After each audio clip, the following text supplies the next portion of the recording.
देखिए, हमने स्मृति ईरानी का वो स्वरूप भी देखा हुआ है। जिस समय 10 पैसे 1 रुपये की महंगाई होती थी तो स्मृति ईरानी जी ऐसे चूड़ियाँ लेकर खड़ी हो जाती थी, ऐसे करते नज़र आती।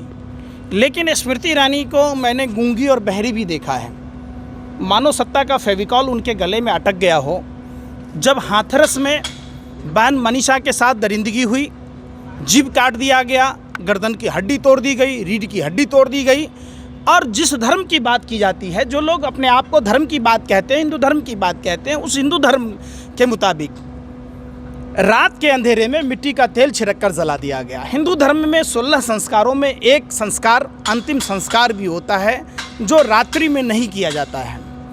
तो ये लोग धर्म के विपरीत काम किया। उस समय भी स्मृति ईरानी नहीं बोलती हैं। स्मृति ईरानी उस समय नहीं बोलती हैं जब अयोध्या में आपने जो लड़की सुसाइड किया था, किन कारणों से किया था, उस पर चर्चा नहीं हुई।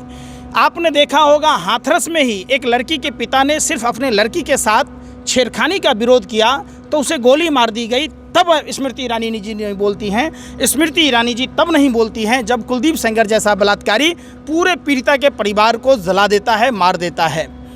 स्मृति ईरानी उस समय नहीं बोलती है जब चिन्मयानंद जैसे लोग आते हैं। स्मृति ईरानी तब नहीं बोलती है जब भारतीय जनता पार्टी का प्रदेश उपाध्यक्ष बर्नार्ड चकला घर चलाता है। हमें यह नहीं समझ में आता है कि जो भारतीय जनता पार्टी के लोग अपने आप को धार्मिक प्रवृत्ति के बताते हैं, राम और कृष्ण की बात कहते हैं, उसके फार्म हाउस में 400 शराब की बोतलें, 500 अनयूज्ड कंडोम और 6 नाबालिग लड़कियों के साथ साथ जेलेटिन की 35 छड़ें, 100 डेटोनेटर, तीर धनुष, क्रॉस धनुष समेत कई विस्फोटक और हथियार पाए गए। उस समय स्मृति ईरानी नहीं बोलती हैं जब हथियारों का सप्लायर तारिक भारतीय जनता पार्टी के टिकट पर चुनाव लड़ता है। स्मृति ईरानी तब नहीं बोलती हैं जब गुजरात का एक भाजपा का विधायक वहाँ की महिला सरपंच के साथ लगातार बलात्कार कर रहा होता है। स्मृति ईरानी तब नहीं बोलती हैं जब 2019 के बाद भी 2022 में एक बहुत बड़ा जहरीली शराब कांड गुजरात में हुआ है। सत्ता में क्यों बोलेंगे ना, वो विपक्ष में आप बोलिए, आपके लिए है ये काम। देखिए महिलाएं हैं, कई महिलाओं के सुहाग गुजर गए, कई बच्चों के सर से बाप का साया चला गया, तो वो भी बच्चों की माँ हैं। तो इस हिसाब से महिला होने के नाते कम से कम इतना तो ज़मीर स्मृति ईरानी का बचा होता। स्मृति ईरानी जी कम से कम संवेदना तो व्यक्त करते। और उसी गुजरात में जब जहरीली शराब कांड हुआ तो प्रधानमंत्री और गृह मंत्री भी वहीं थे। तो अपनी बेटी के लिए लड़ रही है ना वो। बेटी के लिए क्या लड़ रहे हैं? संस्कार स्मृति ईरानी के साफ झलक रहे हैं कि एक और जहां बच्चों को अच्छी शिक्षा देना चाहिए, वहीं राम और कृष्ण की बात करते करते ये बीफ बेच रहे हैं, ये दारू बेच रहे हैं, बार खोल रहे हैं। तो वो भी मृत व्यक्ति के नाम पर ना, गोवा में अलाउ है ना। देखिए भाई, धर्म में अलाउ है। जिस धर्म की बात कहती हैं, ईसाई धर्म से भाई। कौन है ईसाई धर्म से? उनके हस्बैंड जो हैं वो तो पारसी हैं। पारसी जो भी है ना, हिंदू। इंदिरा गांधी ने शादी की तो वो हो गया मुसलमान, आई हो गया हिंदू, आप पारसी। आप बताओ, जो चीज़ वही कह रहा हूँ कि दूसरों पर कीचड़ उछालना सिंपल सा चीज़ है। आप जो बात कह रहे हैं ये रिवर्स आता है। आप सोचिए, आप इंदिरा गांधी पर कह रहे थे, आप जब कह रहे थे आप उसी समाज के आदमी से, अपने सहेली के पति से शादी किए, तो आप पर क्या लागू होता है? और उनके बार में जो बार खोला गया, उस बार का उन्होंने डाला हुआ था और उसके बाद उसका बहुत अपने आप को गुणगान कर रही थी, उसमें बीफ परोसा जा रहा है। तो फिर वहाँ बीफ का विरोध क्यों नहीं? समझिए, हिंदुस्तान में अलग अलग कई धर्म है और कई धर्म अपना अपना सबका आस्था है। सबको जीने की अपनी अपनी आज़ादी होनी चाहिए। कौन क्या कर रहा नहीं कर रहा उससे ये नहीं है। समझिए, जो संविधान में मिला हुआ है धर्मनिरपेक्षता की बात, क्षमतामूलक समाज की बात, तो सबको अपनी अपनी आज़ादी है। लेकिन यही भाजपा के लोग ये नहीं समझते, वो सिर्फ विरोध करते हैं। किसका? आपको नहीं लगता स्मृति ईरानी की बेटी का मुद्दा उठाकर कांग्रेसियों ने गलती कर ली? अब ये तो कांग्रेस के प्रवक्ता बताएंगे। नहीं, आपका विचार क्या है? मेरे विचार से तो बिल्कुल सही नहीं है। ये तो अगर आप जिस धर्म की बात कह रहे तो उस धर्म को अगर बचाना है तो भाजपा को भगाना होगा। लेकिन सब अरे सुनिए ना, काला पैसा अरे जो है- ब्राज़ील जो है, ब्राज़ील को पीछे छोड़कर भारत नंबर 1 हो गया, तब भाजपा का हिंदुत्व कहाँ गया? पिछवाड़े में। आप पूछे ना भाई, आप किसका मीट बेच रहे हो? और हिंदुस्तान में मेरी जानकारी में जितने भी बीफ एक्सपर्ट्स कंपनियां हैं, सब में भाजपा आरएसएस के लोग जुड़े हुए हैं और सबसे उन्होंने पार्टी फंड में चंदा लिया है। देश लूटने वाले, बैंक लूटने वाले, अडानी समेत जितने भी लोग हैं, सबसे उनका व्यापारिक संबंध है और सबसे पार्टी फंड में चंदा लेते हैं। एक बात बताइए, देश का मजदूर कोरोना काल में अपने घर तक नहीं जा पाया तो ये सारे भगौरे भाग कैसे गए भाई? और किसके इशारे पर अडानी जैसे लोगों को पैसा दिया जा रहा है? उतना पैसा लगभग 14 ट्रिलियन डॉलर लोग लेके भाग गए।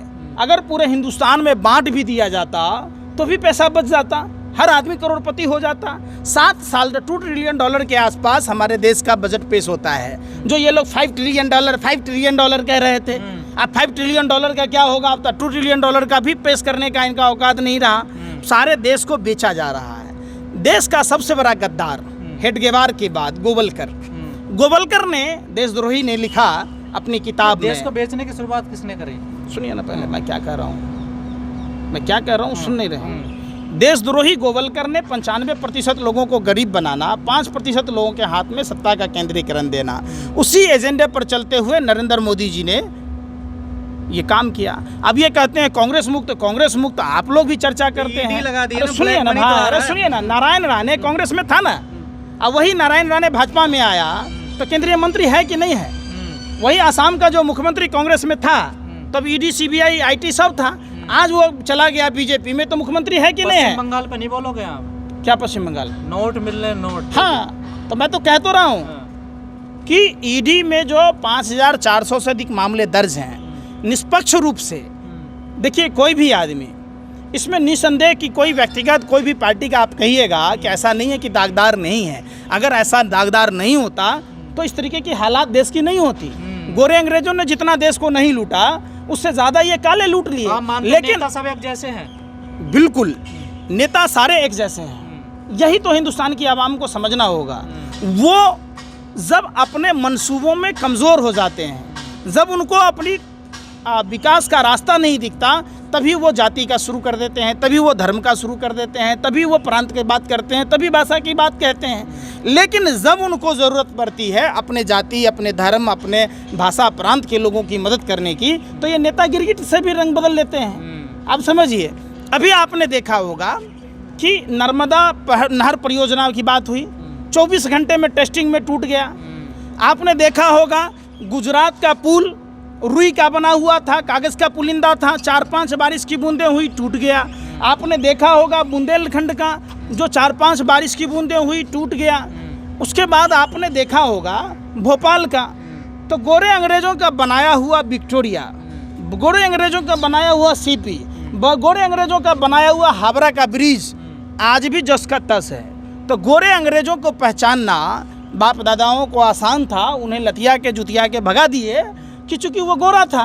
ये काले अंग्रेज़ तो हमारे ही तरह, आपके तरह दिख रहे हैं, जो उनका ही डीएनए उसमें है, जो देश को ही खोखला कर रहे हैं। तो मोदी जी उस पर नहीं बोलते। मोदी जी विराट कोहली के कुत्ता पर ट्वीट करते हैं। देखिए प्रधानमंत्री कितने फास्ट ट्वीट करते हैं, लेकिन प्रधानमंत्री गुजरात के जहरीली शराब पर जाना मुनासिब नहीं समझते, ट्वीट करना मुनासिब नहीं समझते, स्मृति ईरानी नागिन डांस करना मुनासिब नहीं समझती।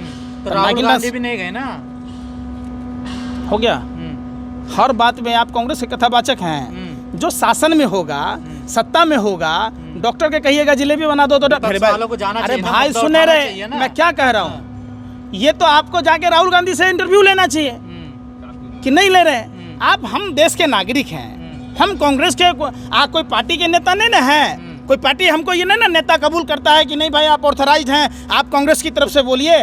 आप जाके कांग्रेस के प्रवक्ता वहाँ बैठे होंगे कांग्रेस के कार्यालय में, आपको सिर्फ कांग्रेस से ही नहीं पूछना चाहिए, देश के उन तमाम संगठनों से पूछना चाहिए और राजनीतिक पार्टियों से पूछना चाहिए कि आखिर कब तक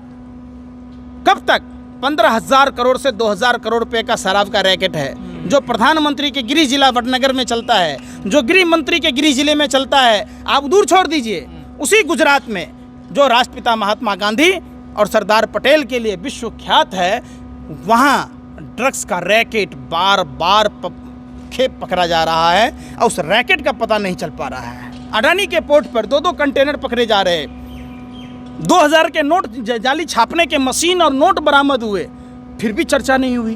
तो क्या पूरे देश को नशेड़ी बनाने की योजना है बीजेपी की? ये तो बीजेपी के लोगों को बताना होगा। आप देखिएगा देश में जितने भी कुकर्म हो रहे हैं, उस सारे कुकर्मों के तार भाजपा नेताओं से जुड़े मिलेंगे। हथियारों का सप्लायर तारिक भारतीय जनता पार्टी के टिकट पर चुनाव लड़ा, चकला घर चलाने वाला भारतीय जनता पार्टी का मेघालय प्रदेश उपाध्यक्ष। अब तो चकला घर ही नहीं कहिएगा, वो आतंकवादी भी है, चूंकि डेटोनेटर भी था, जैलेटिन भी पकड़ा गया, तो तीर भी थे, वो भी बीजेपी का। तालिब हुसैन जो अमरनाथ यात्रा में विघ्न डालने के लिए ड्रोन की खेप मंगाया था, वो भी भाजपा का IT सेल और सोशल मीडिया का प्रभारी। जो उदयपुर की घटना हुई, उसके भी गुलाबचंद कटारिया के साथ संबंध थे। आप देख लीजिए ध्रुव सक्सेना जो अपने टेलीफोन टावर लगाकर भारत की खुफिया जानकारी पाकिस्तान को दे रहा था, वो भी कैलाश विजयवर्गीय का राइट हैंड। अगर आपने अभी तक हमारा चैनल सब्सक्राइब नहीं किया है तो सब्सक्राइब करें और घंटी का बटन बिल्कुल भी दबाना ना भूलें, ताकि सभी लेटेस्ट खबरें पहुंच सकें आप पे सबसे पहले।